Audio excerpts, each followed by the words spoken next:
na si tatay! Ay, tay! Amen. Ay, dali, tulong tayo! Dali, Tara, tulong tayo! lahat yun. Ikaw tumulong ka rin, ha? May kukunin ka pa ba? Meron pa. Oh, kukunin mo. Ganyan nga. Yan, dito, para makita nila. Oh, ang dami ah!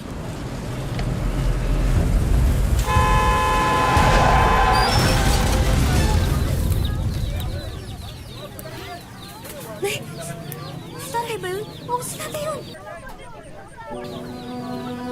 Ah! Tay! Tay, tara! Tay! Tay! Tay!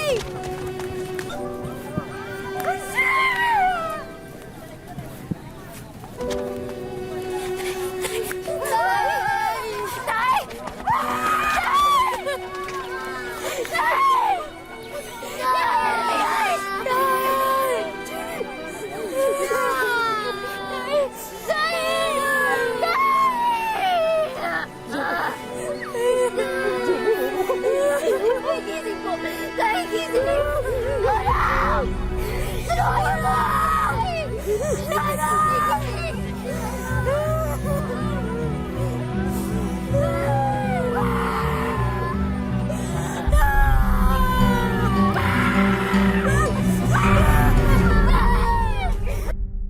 Lahat tayo may mahalagang responsibilidad. Maaring ito'y para sa ating mga mahal sa buhay, sa ating kapwa, at sa trabaho. Kung kanino ilalaan ito, dapat itong seryosohin. Pero paano kung ibinigay sa atin ang isang responsibilidad na hindi naman dapat sa atin? Ito ba'y tatanggapin natin o tatanggihan? Magandang araw po mga kapuso. Ako po si Vicky Morales at ito ang Wish Ko Lang. Ate, kuya, salamat. Maraming salamat sa inyo. Ano ba naman, ate? Siyempre, magkakapatid tayo. Hindi ka namin pababayaan.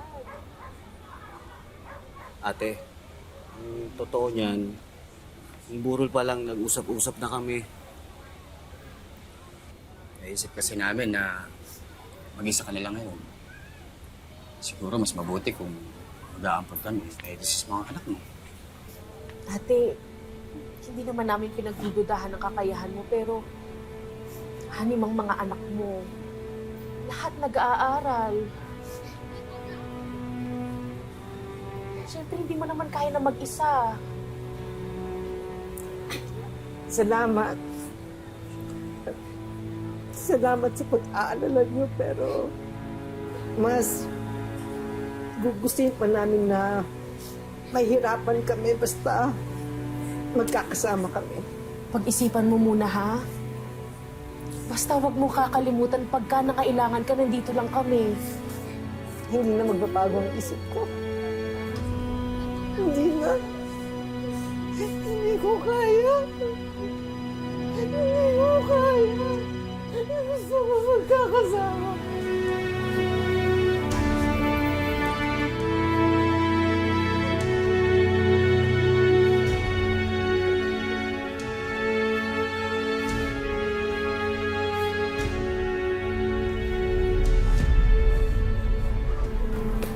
Kayo magagawan, ha?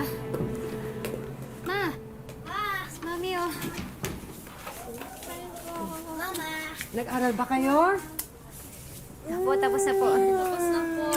Ay. Tapos na po. Ay. Siya pagod. Hindi na po kayo, ah. Ay, pasensya na kayo anak ha kasi napadaan ako dun sa may kabilang ibayos, may malaking bahay. Naghahanap sila ng maglinis ng banyo. Kaya pumasok ako. Sayang din kasi ₱1,000. Oo nga naman po. Ma, gusto niyo pong ipaghain ko kayo. Baka gutom mo kayo. Hindi na. Hindi na? Busog pa naman ako. Gusto ko na magpahinga.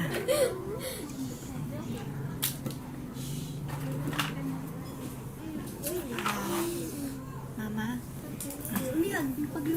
Tingin niyo po ba mas okay kung tatanggapin natin yung anak nila, Tita Juanita? Dati pa naman tayong mahirap. Pero nakakaraos tayo. Alam niyo kung bakit? Kasi buo ang pamilya natin. Kasi nagtutulong-tulungan tayo. Alam niyo mga anak,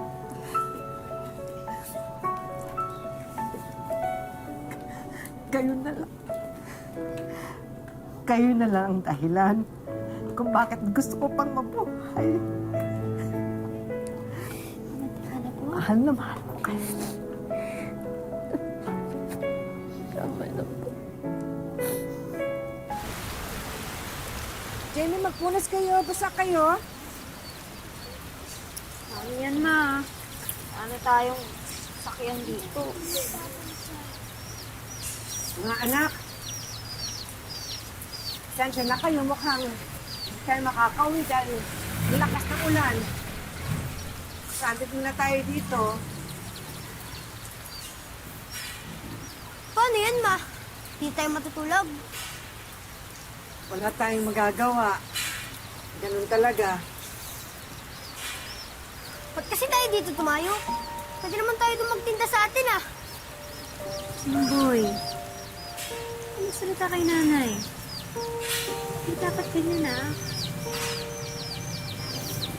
Jimboy, alam ko na hihirapan ka na. Pero kailangan natin magtiis. Lagi naman tayo nagtitiis, ma, eh. Ba't tayo nyo kung may paampun kay Tita Juanita?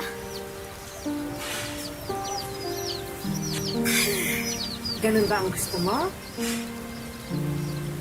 Hindi mo makasama yung mga kapatid mo? Hindi mo ako makasama? Kasi sa magtiis ka? Yun ba ang gusto mo? Alam nyo, kayo, ayoko magkahiwa-hiwalay tayo. Kasi, alam ko, ganun din ang gusto ng papa nyo. Ay, nga kayo dito. Ganyan ka. Sorry po, ma.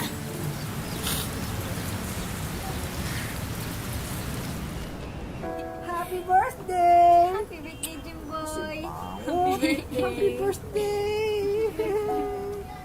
Happy! Tara na, kain na tayo. Oo nga, Nay. Hintay natin.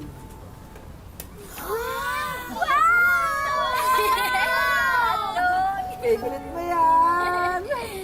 Hotdog! Isa, dalawa, tatlo, apat, lima, anim, pito, walo. Wala yung hotdog. Pero pito lang tayo. Kanino yung sobra? Eh di kanino pa? Eh di kay Kuya Jimboy mo. Natural, siya naman yung may birthday. Diba? Oo nga naman. May malungkot. Gusto niya, dalawa rin kanya. O sige, yung hotdog ko, paghatian nyo na lang. May sardinas naman eh. Sardinas na lang sa akin. Okay? Hindi, Mama. Sa kanila na lang yung hotdog ko. Hindi naman ako masyadong kumain. Sige, kumain na tayo. Sige po. Kain na! Kain na tayo!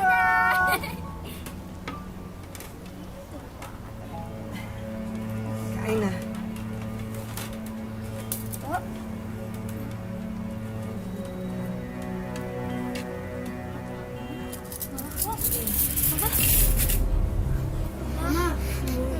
Mami, ano? Mama? Mama, okay ka lang? Mama? Mama! Mami? Mama! Mama! Mama! Teka po! Mama! Teka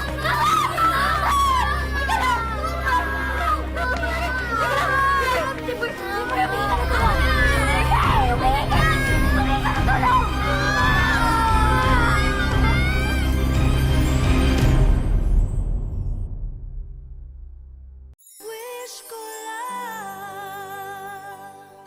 Dahil sa pagkamatay ng kanyang asawa, si Janet na ang mag-isang magtataguyod sa kanilang mga anak.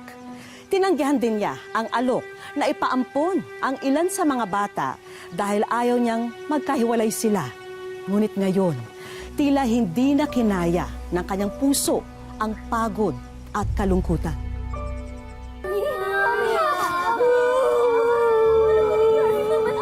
Mama!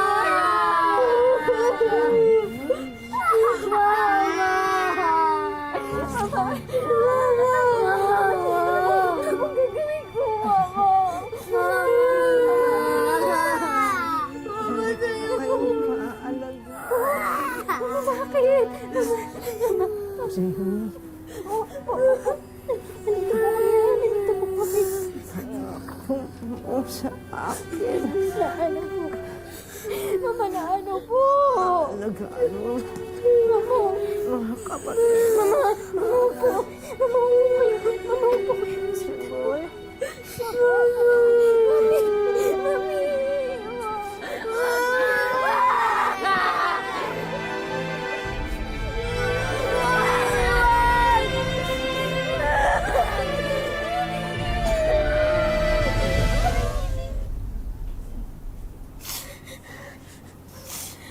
Kasalanan ko lahat ng ito eh. Hindi ko siya hinaway. Boy, wala kang kasalanan na. Huwag mo isipin yun. Narinig mo naman yung sinabi ng doktor sa ospital, di ba? Matagal na yung sakit sa puso ni Mama.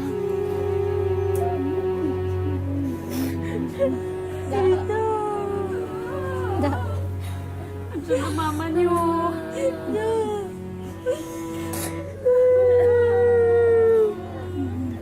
Tama na.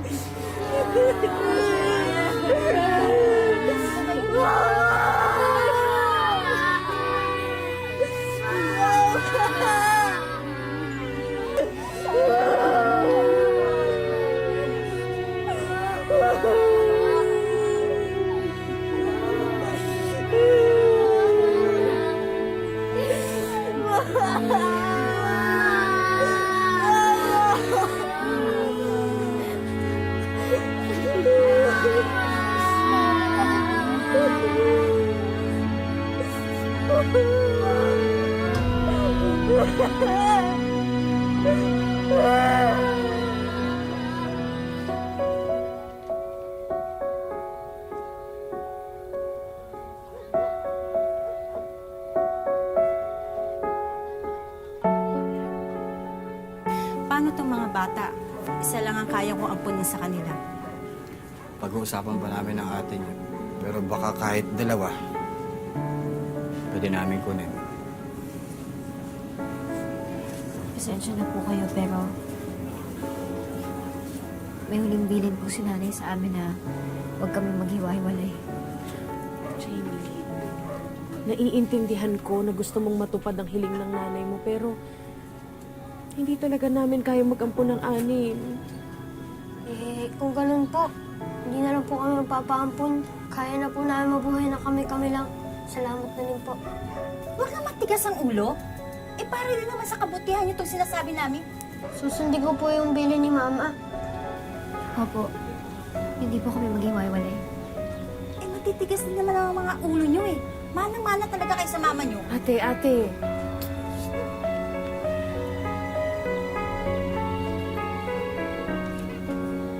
Sige, subukan natin ang sinasabi niyo, ha? Aampunin ko na kayong anim. Basta pag hindi ito gumana o kaya mahirapan talaga tayo, pumayag kayong magpaampon sa tita-tita niyo, ha? Salamat po.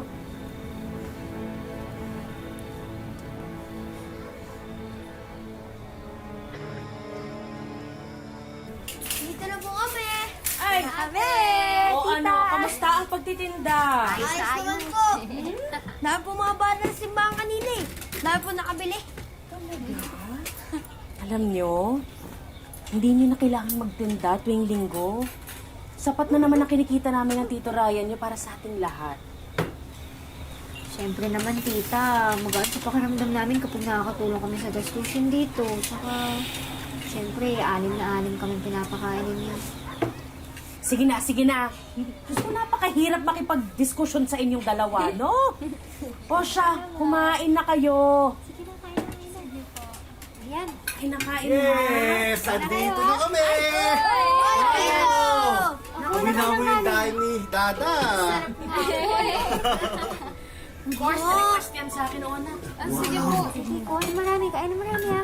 O si Bunso. Hindi na po na hindi, wa. Grabe, ha? Tita Da? Tita Da? Marita, Tita Da? okay ka lang? Hindi, wala yung...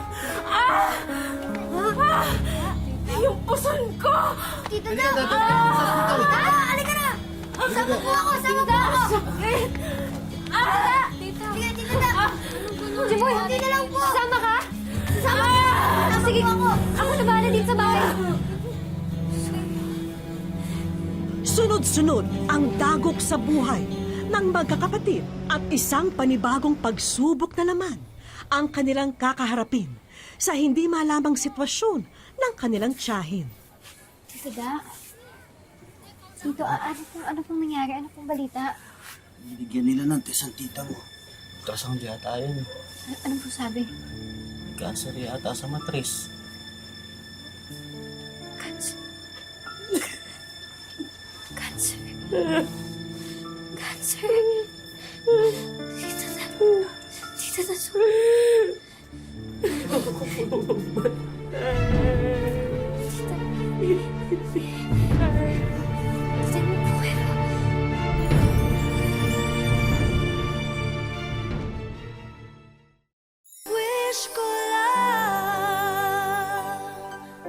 Pinalad ang mga bata nang ampunin sila ng kanilang tita Juanita, kaya hindi na sila nagkawatak-watak. Ngunit ngayon, may bago silang pagsubok dahil ang tiyahin naman nila ang may malubhang karamdaman. Isipin mo rin yung kalagayan mo, Juanita. Hindi biro ang cancer. Masyadong mahal ang pagpapagamot niyan. Kilala niyo rin naman ang mga batang yan, di ba? Alam nating lahat na ayaw nilang magpaampon ng magkakahiwalay. Mga bata pa sila. Tayo mga tatanda dapat ang nag-desisyon para sa kanila. Tama kayo. Mabigat mag-alaga ng 6 na bata, pero kailangan niyo. Mga pamangkin natin sila.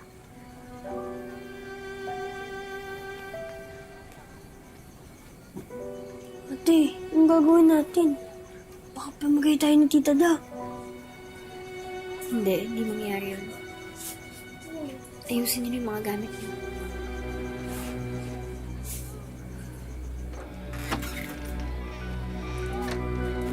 Dahil sa narinig nilang pag-uusap ng kanilang mga kaanak, naisip ni na Jenny na umalis na lang at mamuhay ng sila-sila na lamang. Teka na dito.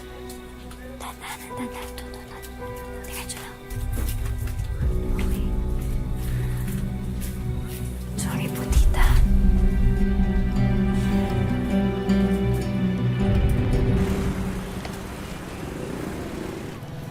Ate, bili po kayo! Ate ganda! Bili po kayo! Sige na po, please! Ate, nagugutom na daw sila, Jeneline. Tiis na lang, ha? Basta makabenta tayo kahit isang laruan na lang, may pang-almusal na tayo, okay? Tiis na lang. Alam niyo naman, ha? Jeneline! Bahala Sige dyan. na, ha? Mas bata, magkita tayo. Huwag kang anong oras. Ate!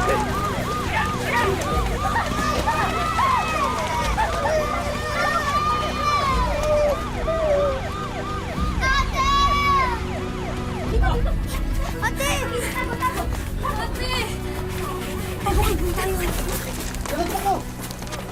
Hihirapan mo pa kami, ah! Estado ka sa pagbebenta ng pinagbabawal na gamot! Ate, di naman yata tayo huhulihin nila eh. Oo nga po. Oo nga, sorry. Teka, bakit? Nasaan si Jeneline? Oo nga, si Jeneline! Si Jeneline! Hindi niyo nakita? Hindi. Teka. Hindi ko sumama sa akin. Sige, umuwi na kayo, Jimboy. Saka hanapin natin si Jeneline. Umuwi na kayo, ha? Opo. Jeneline! Ay, Jeneline! Saan si Jeneline? Ate, may nakita po ba kayo? Bata pa ba? Kinakabahan na sina Jamie at Jimboy kung napaano na ang kanilang nawawalang kapatid.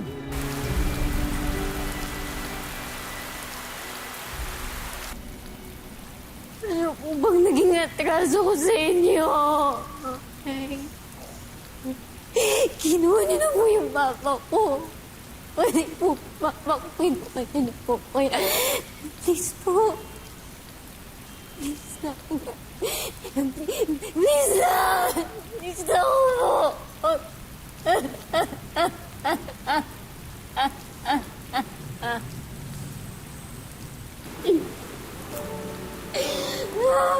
Please na. Ate?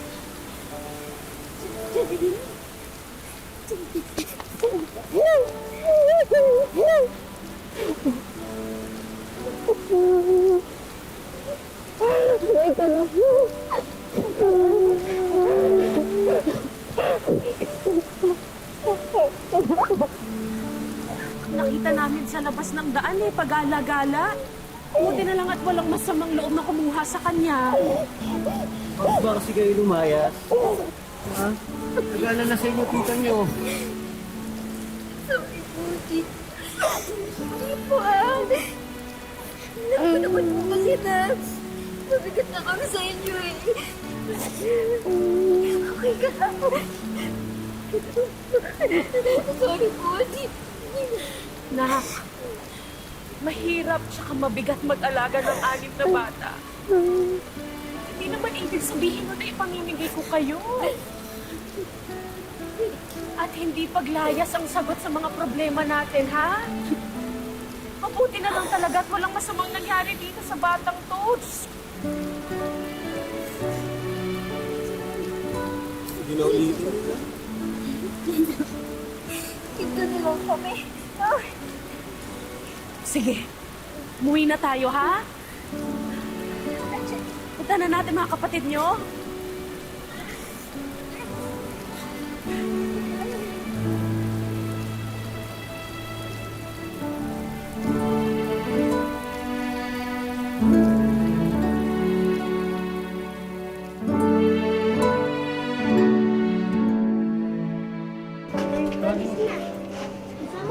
Jimboy! Maagang sinubok ng kapalaran ang magkakapatid na Musni. At bilang panganay, ramdam ni Jamie ang bigat ng pasanin dahil sa makasunod na pagpanaw ng kanilang ama at ina. Lalabas po ako sa daan para po ako mababalik. Kasi ang sakit po talaga. Enero ng taong ito nang mawala ang kanilang haligi dahil sa isang aksidente. Nito namang Hulyo na maalam din ang kanilang ina matapos atakihin sa puso. Mapalad pa rin ang magkakapatid dahil meron silang tiyahing umaagapay. Buong pusong inaasikaso ni Juanita ang 6 na magkakapatid.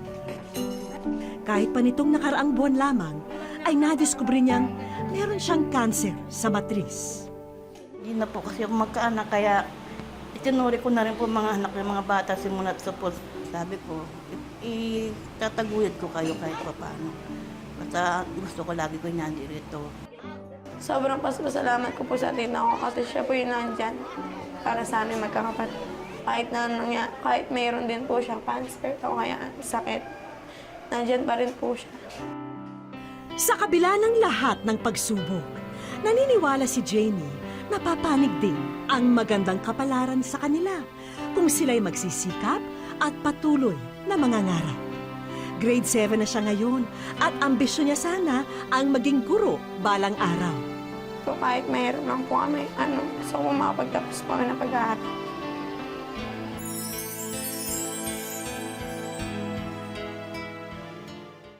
Sa aming pagbabalik, Ikaw ay nasa wish ko lang. welcome sa Wish Ko Lang! Wish Ko Lang! Personal kong pupuntahan ang magkakapatid na Musni sa Santo Tomas, Pampanga. Balita ko'y nagtitinda raw sila ngayon. Kaya, mag-aala customer kunwari ako ni na Jamie. Sa kanilang palabunutan, kapalit ng konting barya ang munting sorpresa. Matuwa kaya si Jamie sa aking makukuha? Number 7. Ay! Ano nakasabi? Ikaw ay nasa wish ko lang. Welcome sa Wish Ko Lang! Welcome! Ha? Si Jamie? Ito mo pala. Oh, bakit? Bakit ka umiiyak? Titik lang po nanay ko. Namimiss mo nanay mo. Ako, alam mo, hanga ako sa inyo dahil ang tatag niyo. Dama ko ang nag-uumapaw na saya ni Jamie at ng kanyang mga kapatid sa mga oras na yon.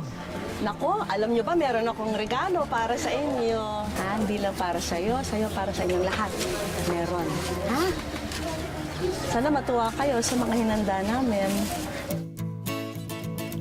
Maagang aginaldo ang hatid namin sa magkakapatid. Agad nilang pinuntahan ang mga bagong damit. Ito, ito boy, ho. Kailan po kami nagkadamit ng ganito. Sabik na sabik din sila sa mga bagong laruan. Ay, naman kay Jenjen. Ito. Yung kay Jenjen. Sa akin yan. Kasi laki mo yata dyan eh. Tingnan mo. Oh. Kasama na sa'yo ng mama ko ganito. Bibili niya ako. Hindi niya kaya. Malaki pa tayo. Mahirap lang po kami. At syempre, hangad naming makatulong sa inyong kabuhayan. Kaya Jamie, sagot na namin ang sandamakmak na mga paninda. Sinamahan na rin namin yan ng dagdag sa inyong puhunan. Sobra po kasi. Ngayon po, may sarili na kami po. Dami. Thank you, Tita Vicky.